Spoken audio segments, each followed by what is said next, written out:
2008년 전 세계 경제가 거의 붕괴 직전까지 갔었죠. 그때 정말 뜻밖의 인물이 갑자기 무대 위로 다시 불려 나왔습니다. 누군지 아세요? 바로 칼 마르크스였습니다. 네, 우리가 아는 그 마르크스요. 그래서 오늘은 도대체 왜 이런 일이 벌어졌는지 이 현상을 아주 생생하게 포착했던 르몽드 디플로마티크의 기사를 통해 한번 깊이 파고 들어가 보겠습니다. 자, 한번 상상해 보세요. 2008년 세계 금융의 심장부라고 할 수 있는 월스트리트가 그야말로 대혼돈에 빠졌습니다.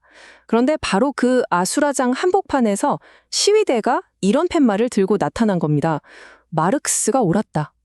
아니, 자본주의의 성지 같은 곳에서 이런 말이 나왔다니 정말 엄청난 충격이었겠죠. 근데 이게 그냥 거리의 외침에서 그친 게 아니에요.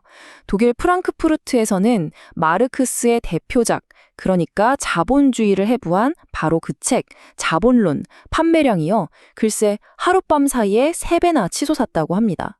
정말 말 그대로 순식간에 벌어진 일이었죠. 자, 그럼 여기서 아주 근본적인 질문이 생기죠. 아니, 도대체 어떻게 19세기에 활동했던 철학자, 그러니까 다들 역사책 속에나 있는 인물이라고 생각했던 사람이 21세기 금융위기의 한복판에서 갑자기 가장 주목받는 인물이 될 수 있었을까요?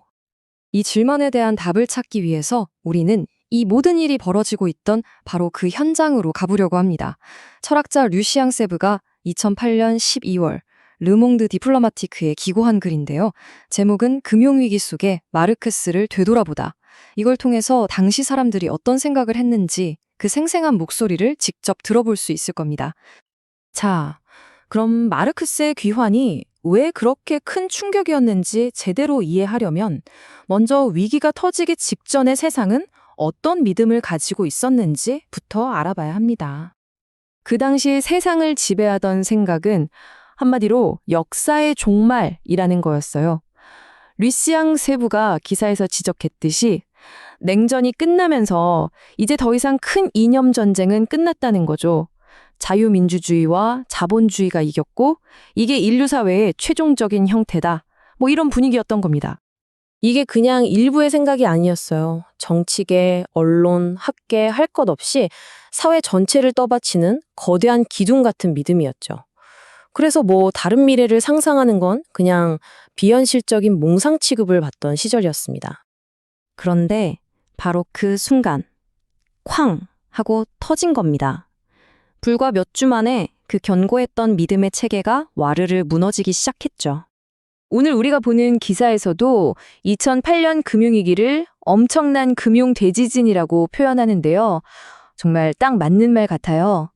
사람들이 당연하게 믿었던 모든 것들을 한순간에 박살 내버렸으니까요. 진짜 놀라운 건 이 인용문이 어디서 나왔는지예요.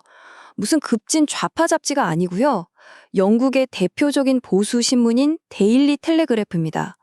여기서조차 영국 자본주의 시스템이 실패를 인정했다고 선언할 정도였으니 이 충격이 얼마나 컸는지 짐작이 가시죠?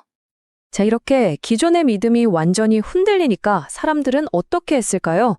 당연히 답을 찾기 시작했겠죠. 어디서든요.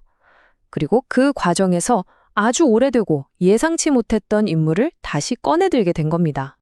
아주 간단한 이치예요. 내가 믿고 있던 시스템이 무너지는 것처럼 보이면 이 혼란을 설명해줄 새로운 틀, 새로운 렌즈를 필사적으로 찾게 되는 거죠. 이 모든 일이 얼마나 빨리 진행됐는지 보세요. 정말 놀랍지 않나요? 10월에 월스트리트에서 시위가 터지고 바로 그달에 데일리 텔레그래프가 시스템 실패를 선언해요. 11월이 되니까 자본론 판매량이 3배로 뛰고 12월에는 파리에서 학자들이 왜 마르크스가 돌아왔나라는 글을 발표합니다. 이 모든 게 불과 2-3달 만에 벌어진 일이라는 거죠. 자, 그럼 이제 진짜 흥미로운 부분으로 들어가 보죠. 도대체 왜 우리는 위기의 순간에 이렇게 소위 낡았다고 생각했던 사상들을 다시 꺼내오는 걸까요?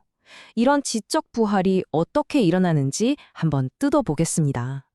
2008년에 일어난 현상은 말하자면 지적 부활의 아주 전형적인 사례라고 할 수 있어요.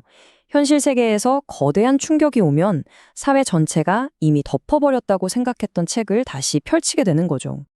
위기는 말 그대로 판을 뒤집어 버렸습니다. 한번 보세요. 2008년 이전의 믿음은 자본주의가 유일한 하답이다라는 하나의 명제였죠. 그런데 위기 이후의 세상은 이걸 질문으로 바꿔버렸어요. 잠깐, 자본주의에 근본적인 결함이 있는 거 아니야? 이렇게요. 확신에 찬 정답들이 하룻밤 사이에 긴급한 물음표가 된 겁니다. 바로 이게 핵심입니다. 2008년 위기가 마르크스가 옳았다는 걸 증명했다기보다는요, 그가 던졌던 자본주의에 대한 질문들을 다시 엄청나게 중요하고 시급한 문제로 만들었다는 겁니다. 사람들은 새로운 이념을 따르려고 했다기보다 도대체 지금 무슨 일이 벌어지고 있는지 이해하게 도와줄 날카로운 비판을 찾고 있었던 거죠. 2008년의 이 경험은 오늘 우리에게도 정말 흥미로운 생각거리를 던져줍니다. 우리가 사는 이 시스템이 또 다른 위기를 맞았을 때, 그리고 위기는 언젠가 또 오겠죠. 그때 우리는 미래로 나아가기 위해 항상 이렇게 과거를 돌아보게 될까요? 한번 생각해 볼 문제입니다.